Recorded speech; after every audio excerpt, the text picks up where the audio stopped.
तो all India bar examination ban करने के लिए जो एक special leave petition supreme court में फाइल किया गया था in the case of bar council of India versus Bonnie Foi law college and others, इसके बारे में जो डिसीजन आया था उसके ऊपर मैं कोई भी वीडियो नहीं बनाई थी।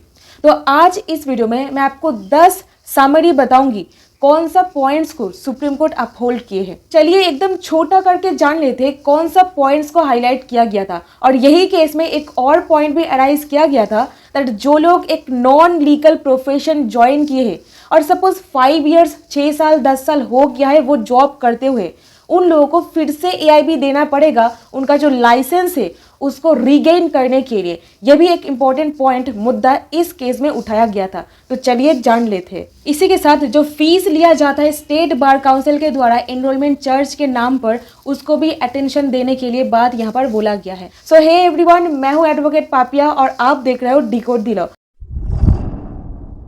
सबसे पहला point, honourable supreme court of India 5 जजेस कॉन्स्टिट्यूशन बेंच अपहोल्ड किया है, यानी कि समर्थन किया है ऑल इंडिया बार एग्जामिनेशन को। और इसी के साथ honourable supreme court V Sudhir versus bar council of India के डिसीजन को ओवररूल करते हुए ये कहे that bar council of India के पास पूरा पावर है practice regarding rules and regulations prescribe करने का। और भी कहे दैट सेक्शन 24 में जो सारे कंडीशंस बोला गया है उसको छोड़ करके कोई और कंडीशन एक प्रैक्टिसिंग एडवोकेट, मतलब जो एडवोकेट प्रैक्टिस करना चाह रहा है, उनके ऊपर इम्पोज नहीं किया जा सकता है। हाउएवर सुप्रीम कोर्ट ये भी कहे हम लोग वी सुधीर के डिसीजन को सेट असाइड कर रहे हैं, इसका मतलब ये कभी भी नहीं होता है दैट प्री एनरोलमेंट प्रोसेस को हम लोग अनुमति देते हैं। और अभी दूसरा observation that supreme court of India पूरा अपहोल्ड किए है that bar council of India के पास पूरा पावर है under section 49 of the advocates act read with section 24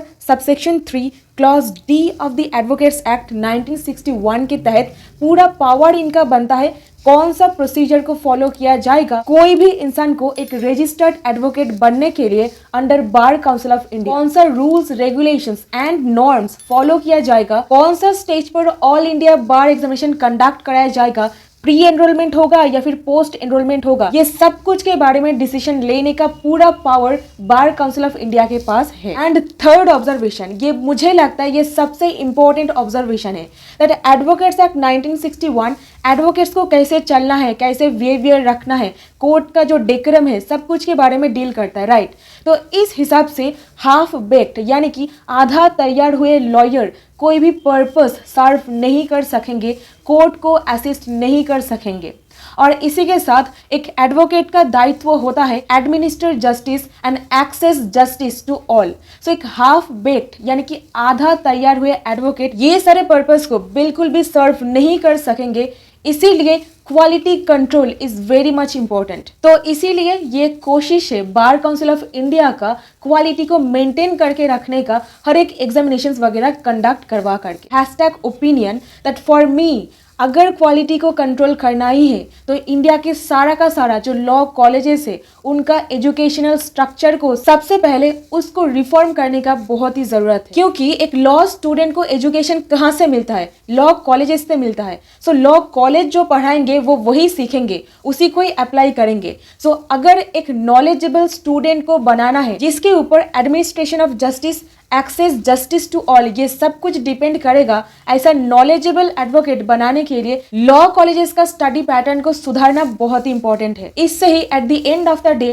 quality को सुधारा जाएगा, ऐसा मुझे लगता है। एंड यहीं पे बहुत सारे लॉ कॉलेजेस थे जहां पर बहुत अच्छी तरीके से पढ़ाया जाता है, इसको हम लोग झुटला नहीं सकते। And on the other hand बहुत सारे कॉलेजेस ऐसा भी है जहां पर ठीक से पढ़ाया भी नहीं जाता है, इसको भी हम लोग झुटला नहीं सकते। फोर्थ ऑब्जर्वेशन दैट कोई भी university bar council of India को प्रोहिबिट नहीं कर सकते प्री एनरोलमेंट कराना है या फिर पोस्ट एनरोलमेंट कराना है, क्योंकि एक एडवोकेट के लाइसेंस रिलेटेड जो सारा का सारा मैटर है ये बार काउंसिल ऑफ इंडिया के साथ डायरेक्टली ताल्लुक रखता है। तो कोई लॉ कॉलेजेस उनको प्रोहिबिट नहीं कर सकते हैं। लाइसेंस तो आपको बार काउंसिल ऑफ इंडिया ही देंगे, कोई तो कॉलेज आपको लाइसेंस नहीं देगा। ये भी बीसीआई डिसाइड करेंगे कौन सा स्टेज पर all India bar examination conduct कराना है, पोस्ट एनरोलमेंट या फिर प्री एनरोलमेंट स्टेज पर। सो कोई भी उनको प्रोहिबिट नहीं करेंगे। This is fifth observation. और सिक्स्थ ऑब्जर्वेशन ये कहता है, सबसे मेरा फेवरेट ऑब्जर्वेशन है, सुप्रीम कोर्ट ये कहे एक स्ट्रिक्ट शेड्यूल बनाना पड़ेगा